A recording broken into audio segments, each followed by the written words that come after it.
Holy crap, it's 2023. Happy New Year.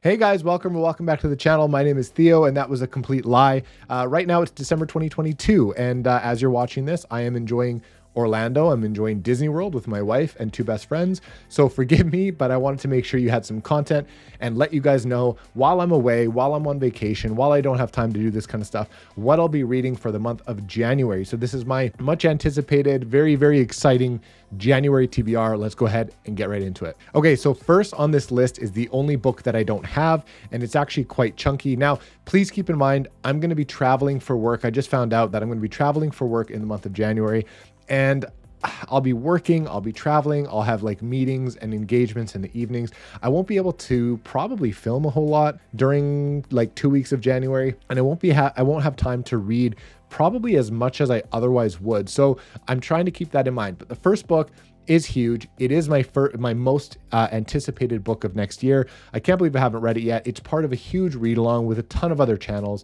I'll go ahead and link a bunch of them down below, and maybe link a video to the intro of how this read along is going to work and what you can expect. This one is George R.R. Martin's A Game of Thrones. This is book number 1 in A Song of Ice and Fire. I hope I don't have to tell you guys what Game of Thrones is, right? I hope not, right? Okay, cool. Let's just move along. So this one is one that has been on my list forever. A lot of people, this is a book that people say just drop what you're reading and read this one. So I'm very excited to read this one along with veterans of the series, to be able to sort of ask questions, read it with a lot of first timers so I can go ahead and theorize with them and figure out like what's going to happen. I watched, some of the seasons of the show a long time ago, never really kept up with it until the end, which is kind of good because I feel like I didn't really miss a whole lot. And yeah, so I'm just very excited to finally jump into the world of Westeros and, figure out exactly why this means so much to so many people. I'm thrilled to be reading this one alongside a bunch of different channels, like I said. So I'm super excited. I think I'm going to probably read, I think it's a book a month, and I'm going to be reading through A Song of Ice and Fire, those 5 books that we have out. And then I'm going to go ahead and probably rewatch some of those seasons. I don't know if I'll watch all of them because we all know what happened at the end, but I think I'm going to go ahead and rewatch them so that I can, reconcile a little bit of the show in my mind with the books once I finish. And then I think I'm going to go ahead and read that Fire and Blood book so I can watch House of the Dragon, because as it stands right now, I haven't. I don't think I know enough of the world or enough of the lore or whatever to enjoy it. Apparently you can watch it and enjoy it just fine.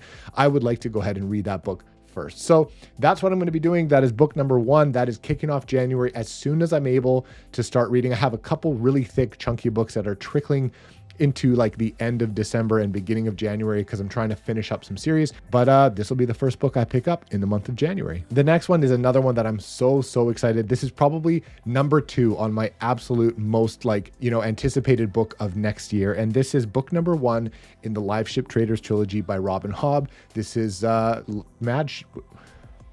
This is Ship of Magic. I cannot wait, you guys, to pick this one up. There's going to be a lot of people reading through the Realm of the Elderlings next year. People are at all different stages. Some people have read Farseer like me. Some people are starting from the beginning. Some people are further along, but there's a ton of people I know that are going to be reading through the Realm of the Elderlings all next year and into the beginning of 2024. So I'm excited to be part of that. I enjoyed the Farseer trilogy a lot. This one switches from that first person to a normal third person, I believe.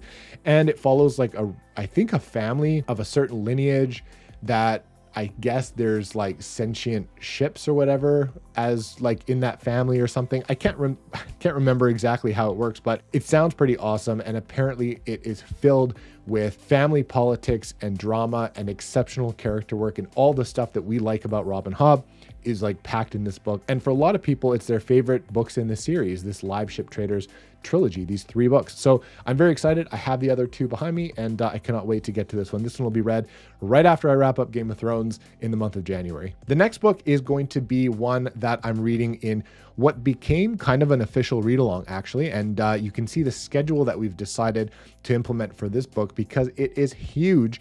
On the Grimoire Discord, we have a read alongs thread where you can see everything that we're all reading together.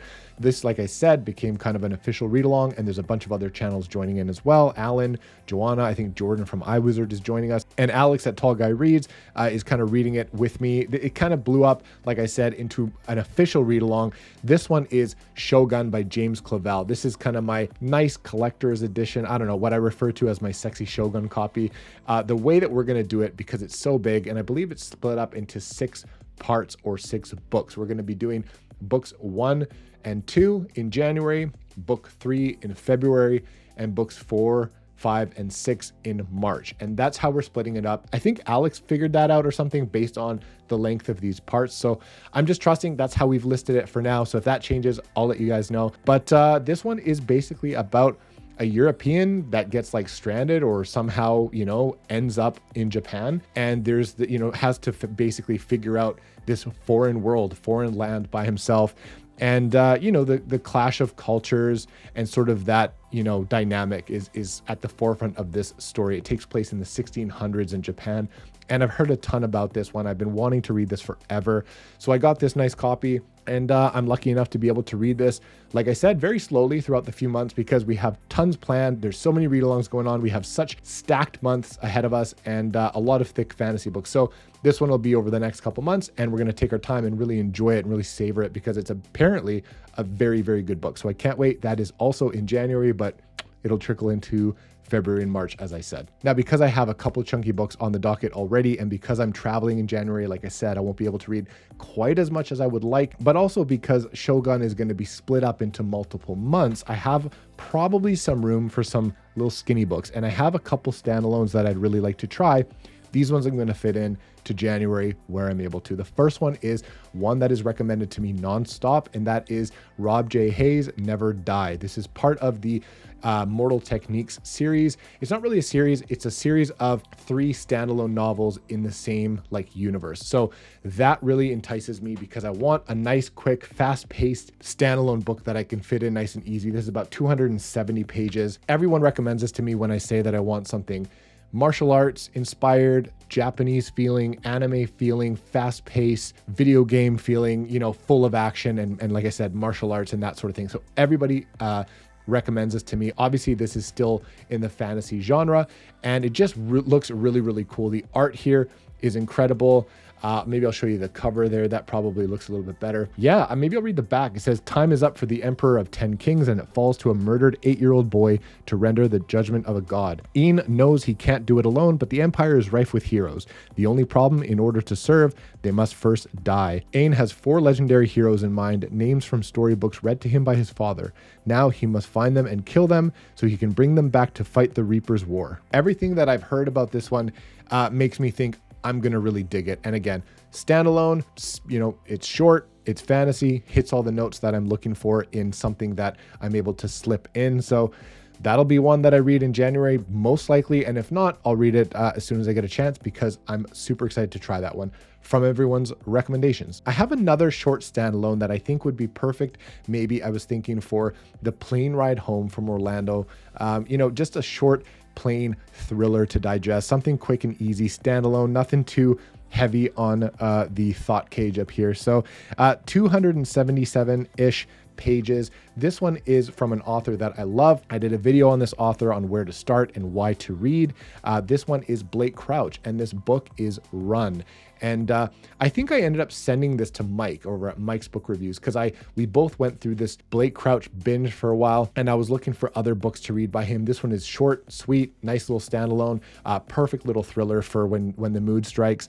And I ended up sending this one along with a couple other lesser known books by Blake Crouch over to him. So I think he's reading it in January as well. So I'm going to tag along and I'm going to try and fit this one in. Again, with my schedule and travel and blah, blah, blah, it's perfect to have a nice little palate cleanser, little standalone book, something short and sweet to be able to fit right in. So that's where this comes in. I'll read the back for you because it's pretty hectic. 5 days ago, A rash of bizarre murders swept the country, senseless, brutal, seemingly unconnected. A cop walked into a nursing home and shot elderly and staff alike. A mass of school shootings, mind-boggling acts of violence in every state. 4 days ago, the murders increased tenfold. 3 days ago, the president addressed the nation and begged for calm and peace. 2 days ago, the killers began to mobilize. Yesterday, all the power went out. Tonight, they're reading the names off those to be killed on the emergency broadcast system. You are listening over the battery-powered radio in your kitchen, and they've just read yours. Your name is Jack Cocklow. You have a wife, a daughter, and a young son. People are coming to your house to kill you and your family. You don't know why, but you don't have time to think about it anymore. You only have time to run. Holy crap. Like, I want to read that right now, to be honest with you. So this will absolutely 100% be the next Blake Crouch book I read. I'm hoping to read this alongside Mike in January. If you're looking for where to start with Blake Crouch, you probably know that he's written the Wayward Pines trilogy. He's also written Dark Matter and Recursion. You've probably heard those. His most recent book, Upgrade, came out this year. So maybe check out the video that I have. I'll link it down below. It's kind of where to start and how to read Blake Crouch, because there's a couple different starting points based on what genres you typically like. I think I do an okay job at guiding you to maybe like a good starting point if you like Westerns, if you like sci-fi and fantasy, if you like intellectual whatever, if you like thrillers more than anything. So yeah, check that video out and maybe join me along for Run, because it's short, it's sweet, and we'll see how it goes. I mean, that's basically it, guys. As I said, I'm going to try and read what I can. It's nice that we've split Shogun up into a couple months to free up a lot of us that maybe have really stacked Januaries and are part of a ton of different read-alongs. There's a lot happening this year, so I'm sure you can find some videos out there for different read-alongs, different readathons to join and enjoy. Again, we'd love to have you in the Grimoire Discord. Let me know if you've tried any of these. These are all the books that I'm going to try and fit in the month of January, with the exception of Shogun. That's going to be over the next few months. But yeah, let me know if you've read any of these, if you're joining me on any of these, and I wish you guys a good reading month. And that's it. I'll catch you guys real soon on the next one.